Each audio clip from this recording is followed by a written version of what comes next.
இப்போ லெசனுக்குள்ளே போகிறதுக்கு முன்னால் ஒரு சின்ன அனௌன்ஸ்மெண்ட். லாஸ்ட் வீடியோவில் நான் இந்த ஆன்லைன் லைவ் கிளாஸஸ் வித் மீன்னு சொல்லி போட்டிருந்தேன்ல, அந்த கிளாஸ் ஆரம்பித்து போயிட்டுருக்குது. Monday to Friday everyday morning 7 to 8 நிறைய பேர் ஜாயின் பண்ணியிருக்காங்க. நம்ம கிளாஸஸ் எல்லாமே வந்து ரீடிங், கிராமர், டெஸ்ட்ஸ் இதெல்லாம் பண்ணிகிட்ருக்குறோம். இன்னும் கொஞ்ச நாளில் நம்ம ஸ்பீக்கிங் ப்ராக்டிஸ் ஆரம்பிச்சிருவோம். ஸோ அந்த கிளாஸ் ஆரம்பித்த பிறகு இன்னும் நிறைய பேர் அந்த வீடியோவை பார்த்துட்டு கிளாஸ் ஜாயின் பண்ணணும், டீட்டெயில்ஸ் சொல்லுங்கன்னு கேட்டுட்டு இருந்ததுனால அதில் நம்ம இன்னும் சேர்க்க முடியாது. Because the batch is full. அதனால் வேறு ஒரு நியூ பேட்ச் ஆரம்பிக்கிறேன் நாளைக்கு. ஓகே, Thursday மார்னிங் 5:30 to 6:30 அதுதான் கிளாஸ் டைம். ஏற்கனவே இந்த 7 to 8 வந்து ரொம்ப ஏர்லின்னு சொல்லிட்டு இருந்தவங்க இருக்காங்க. But there are people who are willing to join the class at 5:30. You see? So those who are willing, அந்த டைமுக்கு ஓகேனா மட்டும் நீங்கள் எனக்கு மெசேஜ் பண்ணுங்கள் டீட்டெயில்ஸ்க்கு. ஓகே, அது வாட்ஸ்அப் பண்ணுங்கள். Please do not call me. எனக்கு வேறு வேலையில் இருந்துகிட்ருப்பேன். அதோட நான் அதுக்கப்புறம் நீங்கள் கால் பண்ண பிறகு அந்த நம்பரை சேவ் பண்ணாமல் விட்டுச்சேன்னா கூட தென் அதை மிஸ் பண்ணிடுற மாதிரி ஆகிடும். So instead if you message me on WhatsApp, I can always go back to the message and reply. Okay, சரி, இப்போ லெசன் போகலாமா? மோடல் ஆக்சிலரிஸ். மோடல்ஸ்னால் என்னென்னா நம்மளோட டிஃப்ரெண்ட் மூட்ஸ் அதை எக்ஸ்ப்ரெஸ் பண்ணுறதுக்கு உள்ள ஆக்சிலரிஸ். they are not main verbs, they cannot function on their own. auxiliaries, the modal auxiliaries வந்து base form of the verb infinitive கூட தான் சேர்ந்து வரும். சும்மா எஸ் ஐ கேன் அப்படின்னு எங்கேயாவது நீங்கள் பார்த்துருந்தீங்கன்னா கேன் மட்டும் தனியாக வருதே அப்படின்னு நீங்கள் நினைக்கலாம். இது என்னென்னா அது ப்ரீவியஸ் சென்டென்ஸில் அந்த மெயின் வேர்ப் வந்திருக்கும். கேன் யூ கம் டுமாரோ அப்படின்னு ஒரு கொஸ்டின் இருந்துச்சுன்னா அதுக்கு நம்ம ஆன்சராக எஸ் ஐ கேன் அப்படின்னு சொன்னோம்னா எஸ் ஐ கேன் கம்ங்கிறது அண்டர்ஸ்டுட். அந்த கம் தான் அண்டர்ஸ்டுட். ஆனால் நம்ம கேனோட நிப்பாட்டிக்கிறோம். ஓகே, அந்த மாதிரி தான் அந்த மோடல் ஆக்சிலரிஸ் தனியாக வருமே ஒழிய மற்றபடி வெறும் கேன், மஸ்ட், வில், ஷேல் அப்படின்னு நம்ம போட முடியாது. there has to be an infinitive form of the verb. Okay, சரி, மோடல் ஆக்சிலரிஸ் நிறைய இருக்குது. Can, could, may, might, shall, should, will, would, must, have to, ought, இதெல்லாம் நம்ம பார்ப்போம். need, dare, used to எல்லாம் செமி மோடல்ஸ். அதில் used to பற்றி ஏற்கனவே ஒரு ஃபுல் லெசன் நம்ம பார்த்துருக்கோம். ஸோ இது வந்து இன் பார்ட்ஸ் பார்க்கலாம். இப்போ வந்து கேன் அண்ட் குட் நம்ம பார்ப்போம். முதல்ல கேன் வந்து 3 விதமான அர்த்தத்துக்கு நம்ம யூஸ் பண்ணுவோம். ஒன்று வந்து எபிலிட்டி. எபிலிட்டினா என்ன? முடியுங்கிறது. பெர்மிஷன், பாசிபிலிட்டி, நடக்கக்கூடும், வாய்ப்பு இருக்குது, பாசிபிலிட்டி. பெர்மிஷன், ஒரு விஷயம் பண்ணலாம் அப்படின்னு நம்ம அலோவ் பண்ணுறோம்ல, ஒரு அனுமதி கொடுக்குறோம்ல. ஸோ இந்த மாதிரி 3 லெவல்ஸ்லேயும் வரும். என்ன கான்டெக்ஸ்ட்டோ அதுக்கேற்ற மாதிரி நம்ம மீனிங் எடுத்துக்கிற வேண்டியதான். கொஞ்சம் எக்ஸாம்பிள்ஸ் எழுதியிருக்கேன், பார்ப்போமா? She can speak French. அவளால் ஃப்ரெஞ்ச் பேச முடியும், இல்லை அவளுக்கு ஃப்ரெஞ்ச் பேச முடியும். கேன் ஸ்பீக், இது வந்து எபிலிட்டி, பேசும் திறன் இருக்குது. தே கேன் டூ இட், அவங்களால செய்ய முடியும், இதுவும் வந்து எபிலிட்டி, அவங்களால செய்ய முடியும். யூ கேன் கோ நவ், நீ இப்போ போகலாம். இது உன்னால் போக முடியுங்கிறத விட இது வந்து நீ இப்போ போகலாம் அப்படின்னு சொல்லுவோம்ல, யூ கேன் லீவ் நவ், அது மாதிரி யூ கேன் கோ நவ். இது வந்து permission. He can take leave tomorrow, அது ஒரு பெர்மிஷன். அவன் நாளைக்கு லீவ் எடுத்துக்கலாம் அப்படின்னு ஒரு அனுமதி கொடுக்குறோம். It can happen to any one, இது யாருக்கு வேணும்னாலும் நடக்கலாம். பாசிபிலிட்டி, நடக்கிறதுக்கு வாய்ப்பு இருக்குது. கேன் திஸ் பி ட்ரூ, இது உண்மையாக இருக்கக்கூடுமா, இருக்குமா, இருக்க முடியுமா, அந்த மாதிரி பாசிபிலிட்டி தான். This cannot go on for long, இது ரொம்ப நாளைக்கு இப்படியே போக முடியாது. Okay, not possible to go on like this for long. So இது எல்லாமே கேன் பார்த்தோம். இப்போ குட் பார்த்தோம். குட் வந்து பாஸ்ட் டென்ஸ். கேனுடைய past tense could. She could speak French when she was young. Now look at this sentence. She can speak French na எப்போ? இப்போ ப்ரெசண்டில். Okay, அவளால் ஃப்ரெஞ்ச், அவளுக்கு ஃப்ரெஞ்ச் பேச முடியும், அவளால் ஃப்ரெஞ்ச் பேச முடியுங்கிறது எபிலிட்டி இன் த ப்ரெசண்ட். இதே கேனுக்கு பதிலாக நம்ம குட் போட்டோம்னா பாஸ்டில். It talks about an ability in the past. பாஸ்டில் பண்ண முடிஞ்சிச்சு. She could speak French when she was young. இங்கேயும் past tense இருக்கு பார்த்தீங்களா, was. அப்போ அவள் சின்ன பிள்ளையாக இருக்கும்போது அவளுக்கு ஃப்ரெஞ்ச் பேச முடிஞ்சிச்சு. இப்போ முடியலையா இருக்கும். Okay, see the difference. நம்ம could போட்டாலே past தான் பேசுகிறோம். The children could climb trees. சில்ட்ரனால மரம் ஏற முடிந்தது. See, the children could climb trees. It's an ability in the past. They could escape punishment. அவங்களால தண்டனையிலிருந்து தப்பிக்க முடிஞ்சிச்சு. But whether they really escaped punishment or not is not evident here. You see, இந்த ரெண்டு சென்டென்சஸையும் நம்ம கான்ட்ராஸ்ட் பண்ணுறோம் பாருங்க. They could escape punishment. They were able to escape punishment. இது அந்த எபிலிட்டி மட்டும் சொல்கிறோம். ஆனால் நிஜமாவே அவங்க தப்பிச்சாங்களா இல்லையான்னு நமக்கு தெரியாது. But this sentence able to போட்டோம்னா பாஸ்ட் டென்ஸில் they were able to escape punishmentனா அவங்க தப்பிச்சிட்டாங்கன்னு அர்த்தம். ஓகே, ஸோ இந்த could பாஸ்ட் டென்ஸில் எபிலிட்டி in the past பண்ண முடிஞ்சிச்சு, அந்த எபிலிட்டி இருந்துச்சு. ஆனால் அதை வச்சு அந்த ஆக்ஷன் நிஜமாகவே நடந்துச்சா அப்படிங்கிறது ஷுவராக இல்லை. நான் வாஸோ வேரோ போட்டு ஏபிள் டு போட்டு நம்ம சொன்னோம்னா it's the actual performance of the action. ஆனால் அவங்க தப்பிச்சிட்டாங்கன்னே அர்த்தம். Okay, I could get up early னா என்னால் எந்திரிக்க முடியும், ஆனால் நான் எந்திரிச்சேனா அப்படிங்கிறது not sure.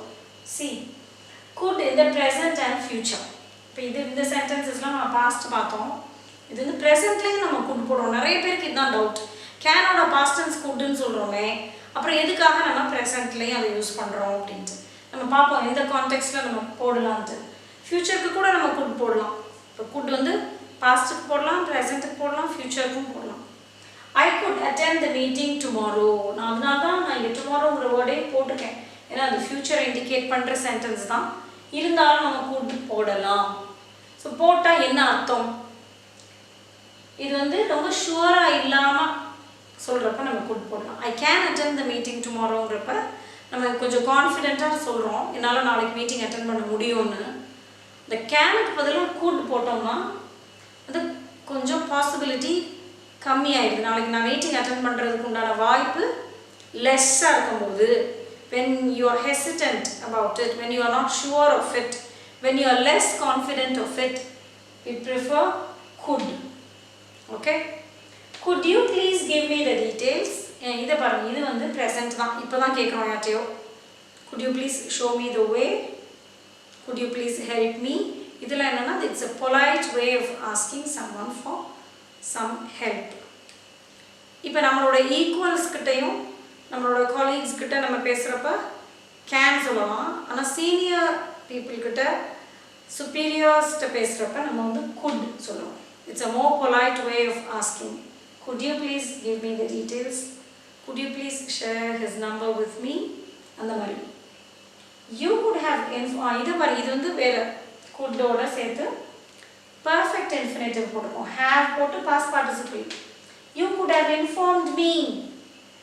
what is the meaning இங்கே? நீ எனக்கு இன்ஃபார்ம் பண்ணி இருந்திருக்கலாம். நான் பண்ணி இருந்திருக்க முடியும், ஆனால் நீ எனக்கு இன்ஃபார்ம் பண்ணலை.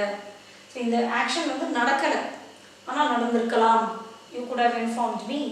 they could have come earlier. அவங்க சீக்கிரமாக வந்திருக்கலாம்னு சொல்கிறப்ப என்ன நம்ம மீன் பண்ணுறோம்? அவங்க சீக்கிரமாக வரலை. where can he have kept the key? இது can, have, past participle. இது என்ன அர்த்தம்? சாவியை காணோம், நம்ம தேடிட்டு இருக்கோம். அவன் சாவியை எங்கே வச்சுருந்துருக்கலாம் அப்படின்னு சொல்கிறோம்ல தமிழ்லேயே. அவன் சாவியை எங்கே வச்சுருப்பான் அப்படின்னு. வச்சுருப்பான்னா இந்த பாஸ்ட்டை தான் நம்ம சொல்கிறோம். ஆனால் தமிழில் எப்படி நம்ம சொல்கிறோம் பாருங்க, வச்சுருப்பான், எதிர்காலம் மாதிரி. அதை வச்சுருந்துருப்பான், அதை தான் நம்ம ஷார்ட்டாக ஸ்போக்கன் தமிழில் வச்சுருப்பான்னு சொல்கிறோம், எதிர்காலம் மாதிரி. So where can he have kept the key? எங்க அவன் சாவியை வச்சிருந்திருப்பான்? ஓகே, இதுதான் இது. ரைட், நான் கேன் could ஓரளவுக்கு உங்களுக்கு நல்லா கிளியராக இருக்கும்னு நினைக்கிறேன். இந்த 3 மீனிங்ஸும் ஞாபகம் வச்சுக்கோங்க. அதுலேயுமே ரொம்ப முக்கியம் எபிலிட்டியும் பெர்மிஷனும் தான். செய்யக்கூடிய திறன் இருக்குது, பண்ண முடியும் அப்படிங்கிறப்ப எபிலிட்டி. இன்னொன்று பெர்மிஷன், அலோவ் பண்ணுறோம் ஒரு விஷயம் நடக்கிறதுக்கு. ஓகே, பாசிபிலிட்டியும் இருக்குது. நெகட்டிவ் சென்டென்சஸ், இன்டரோகேட்டிவ் சென்டென்சஸ் கூட நம்ம பார்த்தோம். cannot போட்டு அப்புறம் கொஸ்டின்ஸ் கூட can this be, can he submit the project next week. அப்போ அது நம்ம வந்து ஒரு பெர்மிஷன் தான் கேட்குறோம். அடுத்த வாரம் சப்மிட் பண்ணலாமா அந்த மாதிரி. அடுத்து நம்ம மே மைட் பார்க்குறோம். ஓகே, அடுத்து மே அண்ட் மைட் பார்க்குறோம். ஸோ மே என்ன மீனிங்கில் வரும்? பாசிபிலிட்டி. அதே மாதிரி ஒரு விஷயம் நடக்கிறதுக்கு சாத்தியம் இருக்குது அப்படின்னா, வாய்ப்பு இருக்குதுன்னா. அப்புறம் பெர்மிஷன். எப்படி கேன் வந்து பாசிபிலிட்டியும் எக்ஸ்ப்ரெஸ் பண்ணிச்சு, பெர்மிஷனை எக்ஸ்ப்ரெஸ் பண்ணுச்சுன்னு பார்த்தோம்ல, அதே மாதிரி மேயும் பாசிபிலிட்டி அண்ட் பெர்மிஷன் எக்ஸ்ப்ரெஸ் பண்ணுறதுக்கு உதவுது. It may rain tonight. அப்போ என்ன, இன்னைக்கு மழை பெய்யறதுக்கு வாய்ப்பு இருக்குது, மழை பெய்யலாம். see when you are not sure of it, சர்டனாக சொல்ல முடியாது. கட்டாயம் மழை பெய்யும்னா நம்ம will சொல்லிக்குவோம், it will rain tonight. இப்போ உங்களுக்கு அது டவுட்டாக இருக்குது அப்படின்னா he may come, அவன் வரலாம். the exams may be postponed, postpone பண்ணப்படலாம். இப்போ பாசிபிலிட்டி இருந்துச்சுன்னா நம்ம வந்து மே சொல்லுவோம். she may get the job, அவளுக்கு வேலை கிடைக்கலாம், பாசிபிலிட்டி இருக்குது, கிடைக்கிறதுக்கு சாத்தியம் இருக்குது. ஓகே, வாய்ப்பு இருக்குது. மே. the results may come on Friday again. results வந்து ஃப்ரைடே வரலாம், வர்றதுக்கு வாய்ப்பு இருக்குது, சான்ஸ் இருக்குது. you may go now, may I come in. இது ரெண்டுமே permission. you may go now, நீ இப்போ போகலாம். எப்படி நம்ம you can go now சொன்னோமோ அதே மாதிரி you may go now formal. கேனோட மே வந்து formal.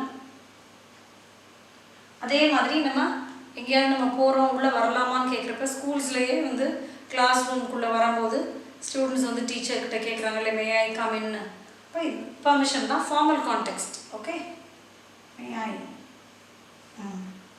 I do this, may I help you இருக்குல்ல. May is also use to express a wish. ஒரு விஷை எக்ஸ்பிரஸ் பண்ணுறது. May God bless you, may all your dreams come true, இதெல்லாம் நம்மளோட wish. அப்பயும் நம்ம மே யூஸ் பண்ணலாம். இப்போ மைட் பார்க்குறோம். அடுத்து எப்படி கேனோட பாஸ்ட் டென்ஸ் குட்னு பார்த்தோமோ அதே மாதிரி மேயோட பாஸ்ட் டென்ஸ் மைட். குட் எப்படி ப்ரெசண்ட்டுக்கும் ஃப்யூச்சருக்கும் யூஸ் பண்ணலாம்னு பார்த்தோமோ அதே மாதிரியே மைட்டும் ப்ரெசண்ட்டுக்கும் ஃப்யூச்சருக்கும் யூஸ் ஆகும். Let's see how. Might, past equivalent of may. The teacher told me that I might go. Pastல சொல்கிறோம். நேற்று சொல்லியிருப்பாங்க, இல்லை கொஞ்சம் நேரத்துக்கு முன்னால் சொல்லியிருந்திருப்பாங்க. நேரடியாக சொல்கிறப்ப டைரக்ட் ஸ்பீச்சில் எப்படி இருந்திருக்கும், you may go அப்படின்னு இருந்திருக்கும். அதை நம்ம இன்டைரக்ட் ஸ்பீச்சில் எழுதும்போது she said that I might go, or she told me that I might go. Permission time. We thought that he might be rich. இது வந்து பாசிபிலிட்டி. பாஸ்டில் நாங்கள் வந்து ரிச்சாக இருப்பான்னு நினச்சோம். பாஸ்டில் தாட், பாஸ்ட் டென்ஸ். அவன் வந்து ரிச்சாக இருக்கிறதுக்கு பாசிபிலிட்டி இருந்திருக்கும். அதனால் நம்ம ஷூராக இல்லைன்னா அப்போ might be. Might used for present and future. She might join us now. இது வந்து present context. இன்னும் now இருக்குல்ல, அவன் நம்மளோட சேரலாம். when you are not sure of it. Okay, chances are less. may விட might வந்து chance இன்னும் less, இன்னும் less positive, less certain. அப்பதான் நம்ம might யூஸ் பண்றோம். she may join us now னு சொல்லலாம், she might join us now னு சொல்லலாம். ரெண்டுக்கும் என்ன டிஃபரன்ஸ்னா might is less positive than may. might I use your book. இதுவுமே வந்து கொஞ்சம் நம்ம ஒரு ஹெசிடென்ட்டாக கேட்குறப்ப தான் நம்ம அதை கேட்போம். கேன் யூ யூஸ் யுவர் புக்னு கேட்குறப்போ ஒரு கான்ஃபிடென்ட்டாக கேட்போம், இல்லை நம்ம ஃப்ரெண்ட்ஸ்கிட்ட கேட்கும்போது. ஆனால் யோசிச்சு நம்ம ஒரு கேட்கும்போது மைட் போடும். இது வந்து ரொம்ப கொஞ்சம் லெஸ் காமன். யூசி இந்த யூசேஜ் நீங்கள் ரொம்ப பார்த்துருக்க மாட்டீங்க. மைட் ஐ யூஸ்லாம் நம்ம கேட்போமான நாட் மச். ஆனால் இது இருக்குது, கேட்கலாம் அப்படின்னு தெரிஞ்சுக்கலாம். they might invite us இனிமே ஃப்யூச்சரில் கூட. அப்போ இது ரெண்டும் present tense, mean present context. In the future they might invite us, அவங்க நம்மளை invite பண்ணலாம், possibility in future. It might rain tomorrow. It may rain tomorrow க்கும் it might rain tomorrow க்கும் என்ன வித்தியாசம்னா, மே சொல்றப்ப எவ்வளவு ஒரு ஹோப் இருக்கோ அதை விட கம்மியான ஹோப், இன்னும் ரொம்ப less certain, அப்பதான் நம்ம might யூஸ் பண்ணலாம். ஓகே, ரொம்ப சின்ன சின்ன subtle difference தான், not much of a difference, but there is a difference. You might listen to his instructions carefully. இதை பாருங்க, இது வந்து என்ன தெரியுமா, ஒருத்தர் வந்து கவனிக்கலை, சரியாக கவனிக்கலை, கேர்ஃபுல்லாக இன்ஸ்ட்ரக்ஷன்ஸை கவனிக்கலை, அப்போ நம்ம வந்து அதை ரொம்ப பிளண்ட்டாக அப்படி சொல்லாமல், this is a polite way of saying, but it expresses dissatisfaction, ஒரு அதிருப்தியை தெரிவிக்கிறதுக்கும் நம்ம might யூஸ் பண்ணலாம். அவன் வந்து சரியாக கவனிக்கலை இன்ஸ்ட்ரக்ஷன்ஸை, அது நம்மளுக்கு வந்து எரிச்சலை தருது, you're not satisfied, you're not happy with it, with his behavior. What kind of behavior? Of not listening to the instructions carefully. அப்போ நம்ம அதை வந்து எப்படி சொல்கிறோம், கொஞ்சம் பொலைட்டாக ஒரு பாலிஷ்டாக சொல்கிறோம். You might listen to his instructions carefully. Right?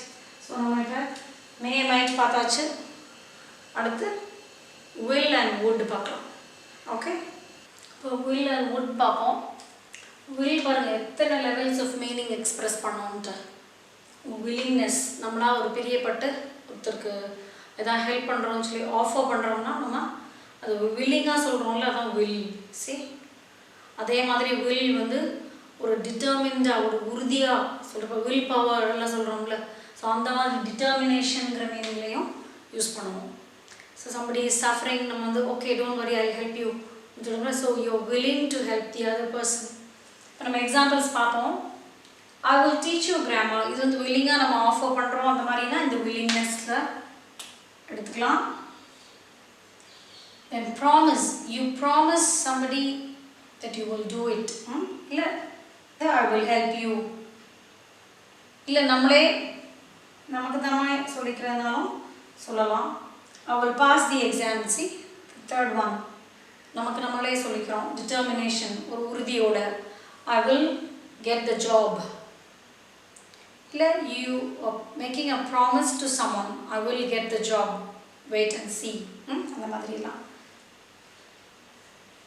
He will play video games for hours. இது பாருங்க, நம்ம வந்து சிம்பிள் ப்ரெசன்ட் டென்ஸ் வந்து ஹேபிச்சுவல் ஆக்ஷன்ஸ்க்கு நம்ம சொல்கிறோம்ல, அதே மாதிரி இந்த will போட்டு ஹேபிட்க்கும் யூஸ் பண்ணலாம். ஆனால் வந்து இனிமேல் இல்லை, he will play video games for hoursனால் இனிமேல் உள்ளது, அது ஃப்யூச்சர் கிடையாது, இது அதுதான் அவனோட habit. he plays video games for hours எப்படி நம்ம சொல்கிறோம், அதே மாதிரி he will play video games for hours. He will sit before the he will watch TV endlessly. He will study day and night. இது மாதிரினா ஒரு ஹேபிச்சுவலாக ரெகுலராக பண்ணிக்கிட்டு இருக்கிற விஷயங்களுக்கும் நம்ம இந்த மாதிரி will போட்டு சொல்லலாம். She will be at home now. அவள் இப்போ வீட்டில் இருப்பாங்கிறது வந்து ஒரு அசம்ஷன், உங்களுடைய கெஸ் அது. ஏன்னா இந்த நேரத்தில் அவள் வீட்டில் தான் இருப்பாங்கிற மாதிரி. she will be at school, she will be at home, அது மாதிரி ஒரு கெஸ், ப்ராபபிலிட்டி தான். அதுவும் ப்ராபபிலிட்டி எத்தனை இதுக்கு பார்க்குறோம் பாருங்கள். கேனுக்கு வந்துச்சு ப்ராபபிலிட்டி, மேக்கு வந்துச்சு, இப்போ willுக்கும் வருது. will you have some coffee? இது வந்து ஒரு offer. Will you please visit us?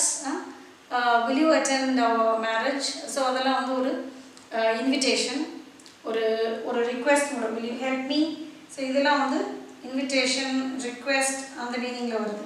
இதுலெல்லாம் வந்து நம்மளுக்கு ரொம்ப டவுட் வர வேண்டிய அவசியம் இல்லை. ஏன்னா இதெல்லாம் நம்ம ஏற்கனவே நம்மளை அறியாமையே யூஸ் பண்ணிட்டு தான் இருப்போம். ஒரு ஷேட் ஆஃப் மீனிங்கில் நம்ம யூஸ் பண்ணிட்டு தான் இருக்கோம் ஏற்கனவே. would வந்து அதே மாதிரி willோட past equivalent.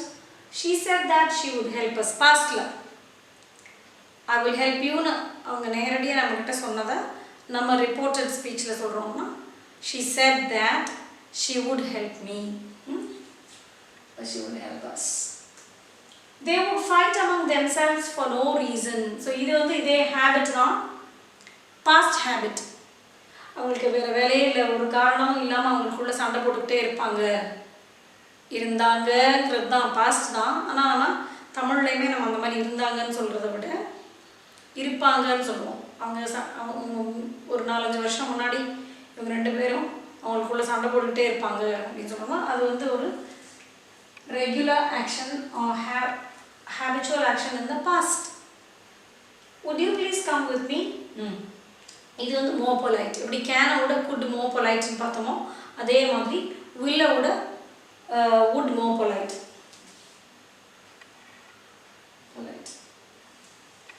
In conditional clauses, இது ஏற்கனவே if clauses நம்ம படிச்சிருக்கிறோம்.